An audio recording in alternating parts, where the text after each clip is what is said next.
Your dictation will start within 5 seconds.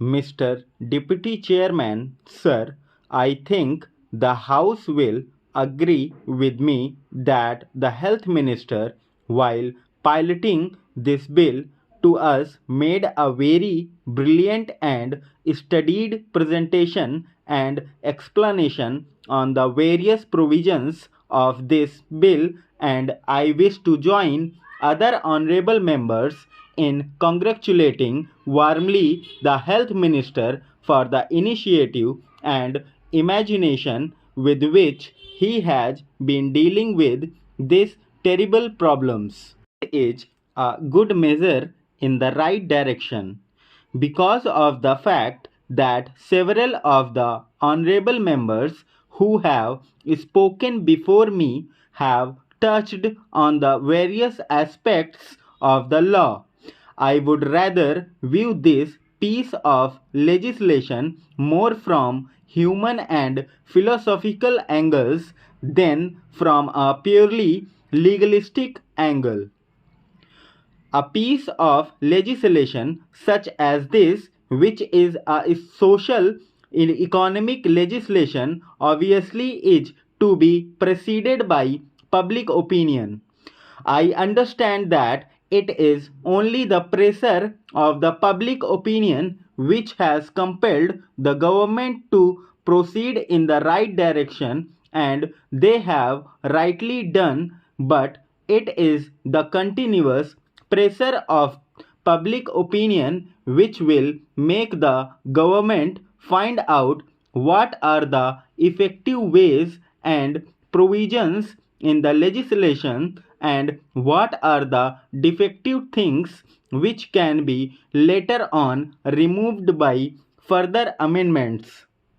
I hope the government will have a constant eye on how the public opinion reacts to the various legal and penal provisions contained in this measure. The post-war period, particularly since 1945, has been a period of tremendous advances in science and technology, but the trouble is that though science and technology have advanced, that advance is unaccompanied by an equally good advance in spirituality and truth. When science and technology, unaccompanied by spirituality and truth, go ahead, they create havoc sometimes, and one of the havocs created is what we see today, this adulteration in the spheres of food articles, drinks, etc. This unsocial attitude and profiteering mentality about which the minister made a very right reference in the beginning of a very small minority has a tremendous impact on a big majority. I should say the entire nation. These unsocial and antisocial attitudes and activities have to go, but they cannot be removed merely by legislation. They will ultimately go by the pressures of a very strong and continuously vigilant public opinion and enlightened public opinion all over the country.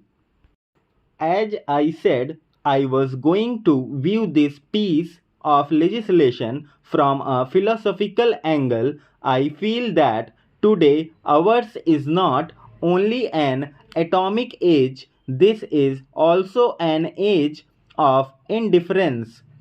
Coupled with that, we now see that it is the age of adulteration, pollution, an age of abject pollution.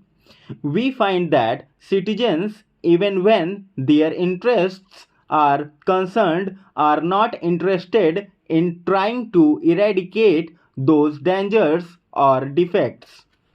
Ultimately, the state cannot go beyond a certain point. It is the citizens' rightful vigilance and active involvement which can really do a lot in terms of eradicating some of these social evils. Do we find adulteration only in food articles or only in drinks? I dare say adulteration and pollution are found these days in each and every field. Take the political field, the economic field, the social field, the educational, cultural, literary, and even religious fields. In fact, no field of human activity is today left out where there is not some kind of adulteration practiced. The trouble, therefore, is that when we are sitting in judgment over those food adulterators, we are forgetting that in every walk of life where we have certain things to project or inject into human activity, we are also responsible for a number of such crimes of adulteration.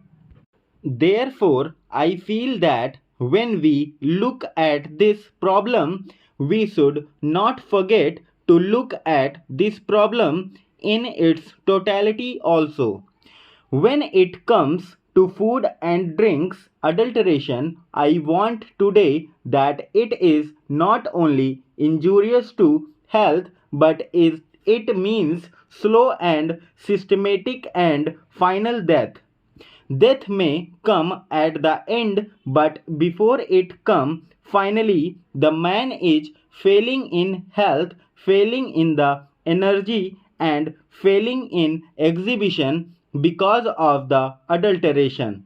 Therefore, I feel that if you want to tackle this problem, then the government must also, through this legislation, do two things. The minister has already made a mention of it. First is the implementation. Implementation must be quick and speedy, and he must guard against possible increase in corruption also, because after all, when the state machinery or any machinery for that matter has to implement, we must not empower that machinery with such powers that the honest and the innocent are harassed. I know the minister himself said in the beginning that undue punishment and harassment will not be done to honest traders in this regard.